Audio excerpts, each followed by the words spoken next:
Welcome, seekers of Adam's undying glow, to a short sermon on a topic that has crossed the minds of most Fallout players at some point, and that is the messy world of inflation in the pre-war United States. It is not hard to notice the glaring prices on the covers of magazines, in terminals, or on large advertisements scattered throughout the wasteland, and it usually brings up a few questions.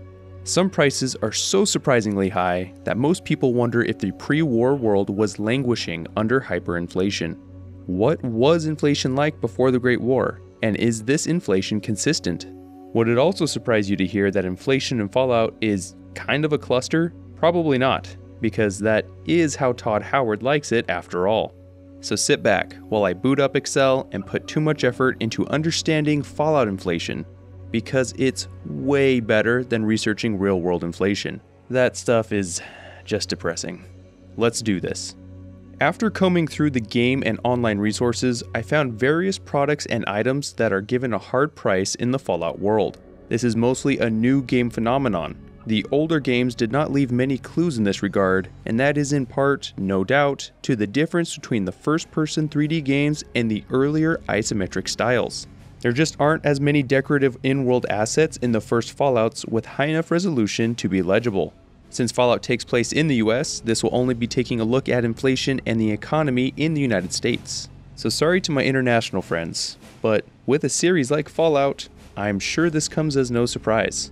Of the items I was able to find, they range from a number of categories, including food, cars, tours, and products like robots, newspapers, and comics. This fairly wide range makes for some interesting results, but when we are looking at something like inflation, it is important to make some qualifying statements. First is that some items are better than others when it comes to getting an accurate measurement of actual inflation.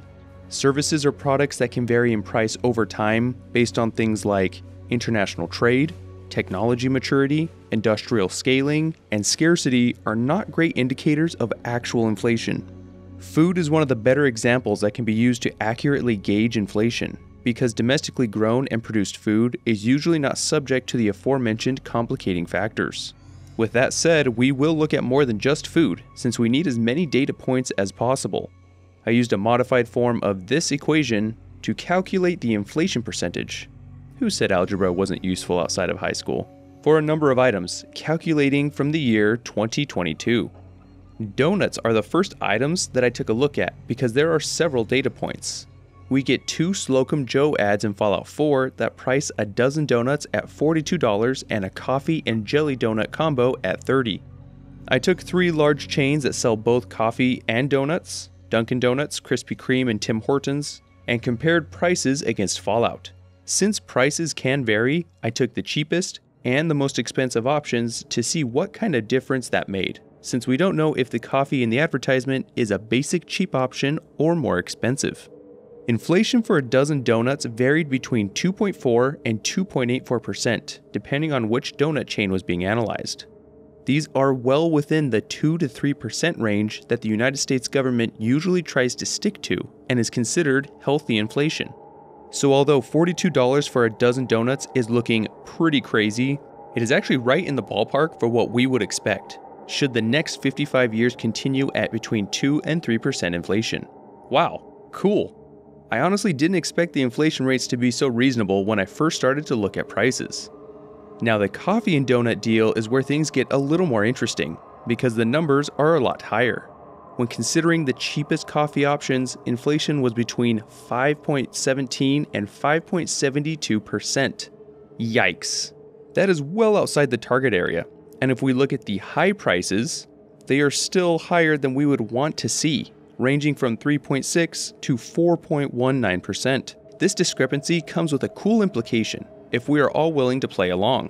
Because, if we're being honest, it is extremely unlikely any developers mapped prices out across a bunch of different in-game products in order to give us more information about the world. But it is always fun to think of in-world justifications for these kinds of things, and I think this one has a great rationalization. Since we know the dozen donuts seem to have followed standard inflation, the large inflationary increase for the coffee donut combo is likely not due to the donut, but the coffee. See, in the US, there are only two areas that are suitable for growing coffee beans, that being Hawaii and Puerto Rico. It is entirely reasonable to assume that the economic issues and crises that were unfolding before the Great War wreaked havoc on international trade, and if the importation of coffee beans was hurt as a part of this, prices would go up. So maybe coffee is much more expensive in the Fallout world, hence the large difference between a dozen donuts and a coffee donut combo.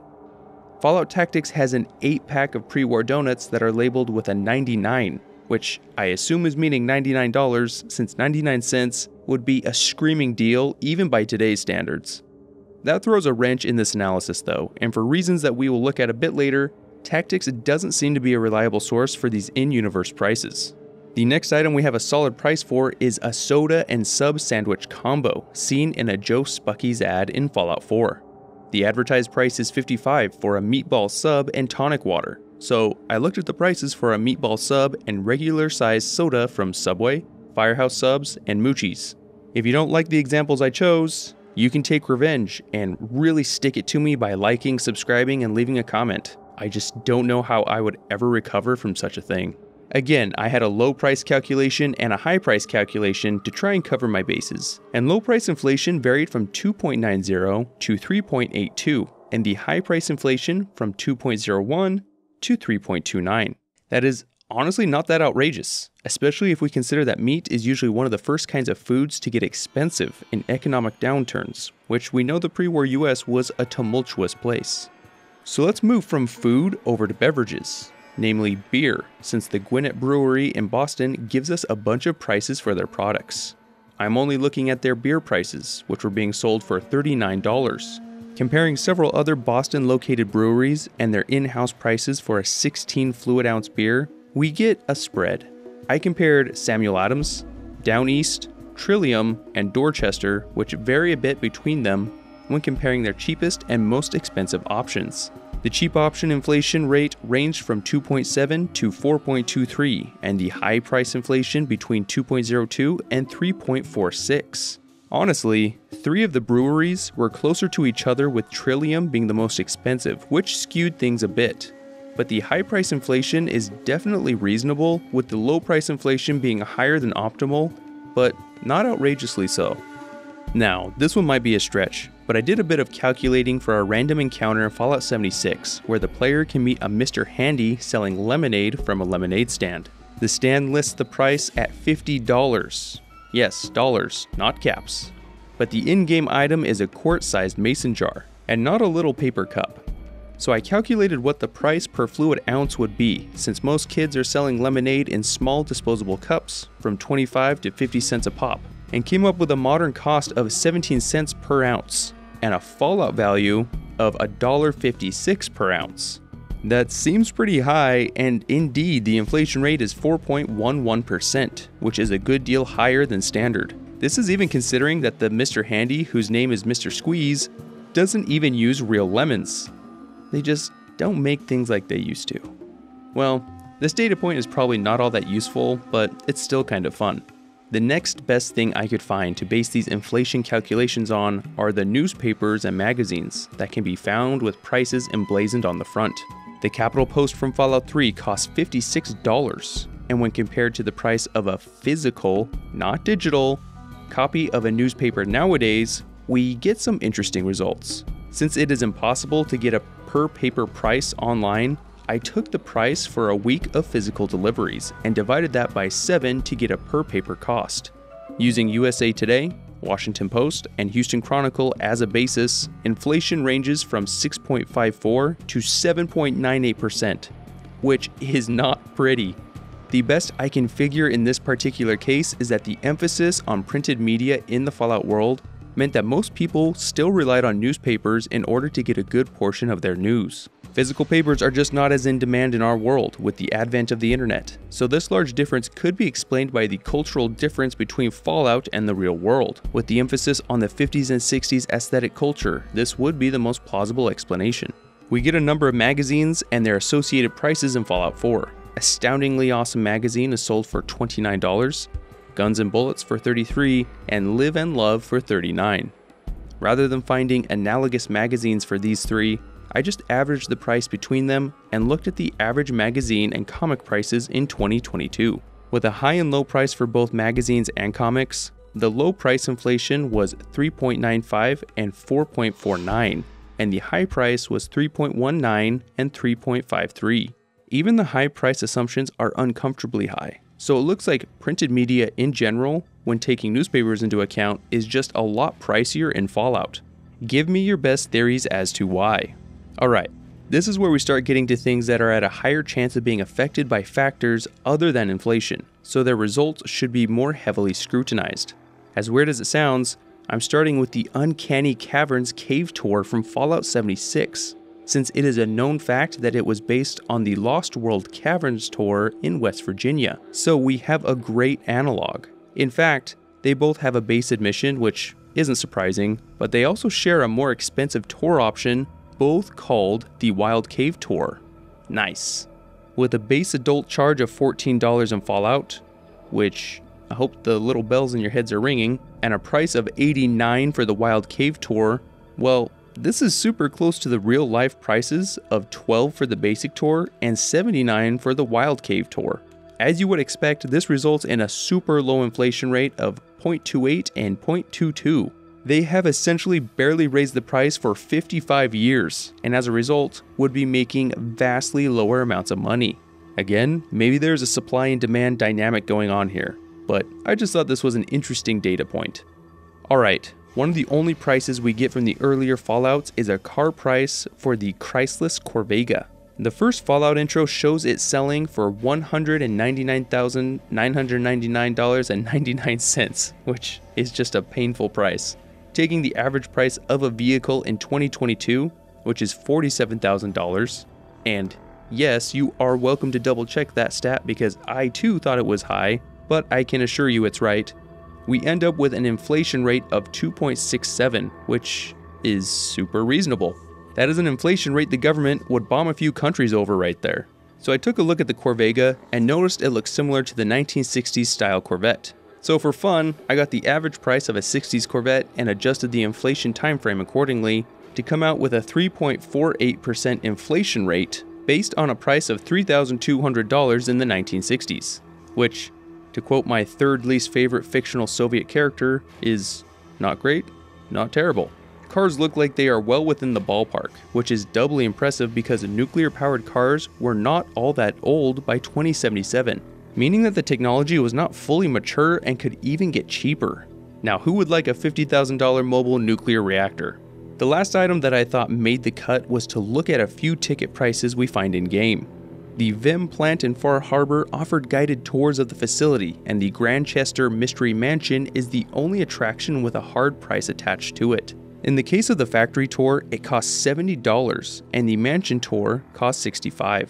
I used a Coca-Cola plant tour as a comparison for the Vim tour, which costs $19, and the price for the real-world Winchester Mansion tour that the Fallout 4 version is based on, which carries a price of $41.99.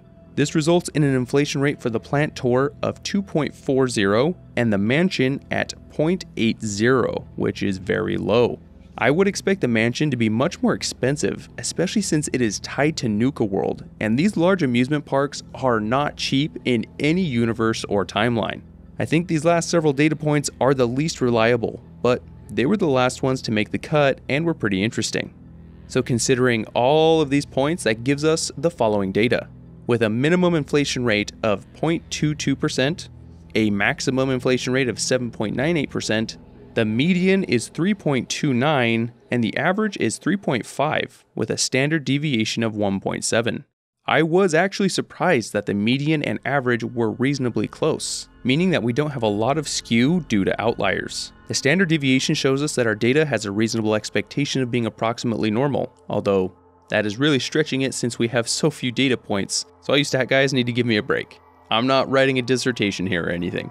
So I have a few more prices that I thought would be interesting to look at, but I didn't include in the inflation calculations because they were obviously impacted by other factors, or I didn't have a good present-day comparison for them.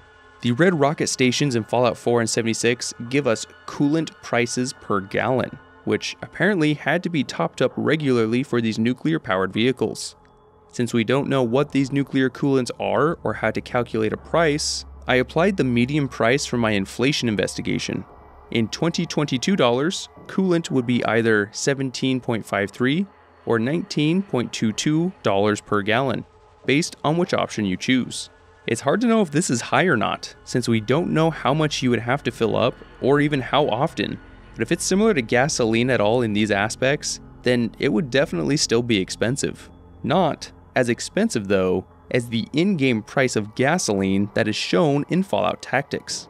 At a blistering price of $7,450 per gallon for regular and $8,599 for premium, this would equate to $1,255.89 for regular and $1,433.06 for premium in 2022 dollars. Yikes! Obviously, this price is primarily due to the enormous scarcity from using up oil reserves and subsequent resource wars. No doubt the military engagements would also pump up the price domestically as well, but that leaves me with a question that I can't seem to find a good answer to. If gasoline was truly this expensive, who was buying it? If you had enough money to buy it, you also had enough to buy a nice new shiny nuclear car, and then you're paying much lower prices for coolant. If you can't afford to buy a nuclear car, then you for sure could not afford to fill up a gas-powered car. So who are these stations serving? Why even have public-facing prices if no one can afford them? And those that can have way better options. I get that it's some world building and satire on the part of the developers, but when you really start to think about it, it doesn't make any sense at all. Alright, the gas thing was crazy, but the insanity continues. You see, in Fallout 4, there is a General Atomics demonstration facility that was meant to show off the impressive capabilities of Mr. Handy robots. One of these buildings is a bowling alley, and the price for one game of bowling is just stupid.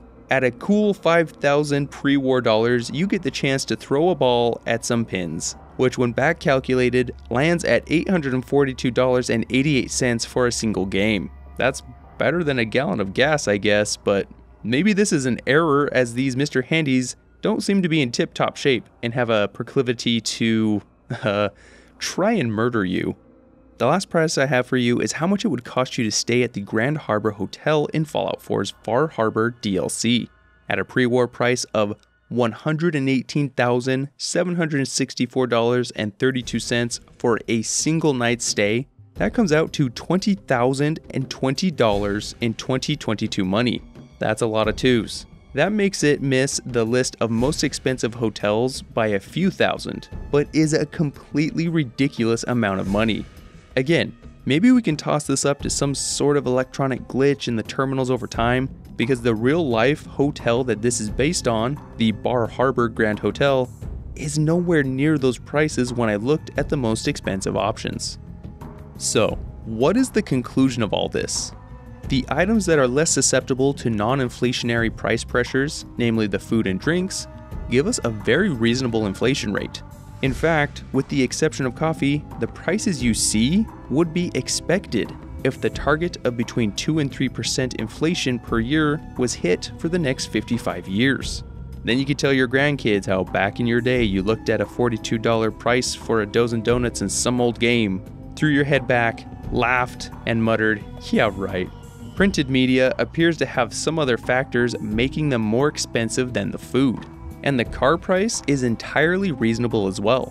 The other things, including tours and tickets and all the insanely expensive things mentioned at the end, go to show that Fallout's inflation is at best a giant mess. But more often than not, it is not unreasonable. Many things were going down the toilet, so to speak, just before the coming of Adam in 2077, but inflation does not seem to be one of them.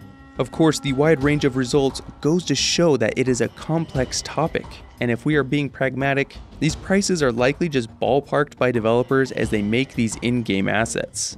Maybe a Bethesda dev can go to the complete unnecessary mile of standardizing the in-game inflation, or just make Fallout 5. Yeah, now that I think about it, just do that. Some of you may have noticed that I have a slightly altered look, and that is all thanks to Pignus, who threw together this Rad King armor for me. Big thanks, Pig. So that brings me to the end of the video. My long form video will have the comment highlights from last week's video. I have to give you guys time to find creative ways of telling me that I'm an idiot. take care of yourselves. And next time you see the prices in game, just look at it in the eyes and tell it that you will be seeing it in 55 years.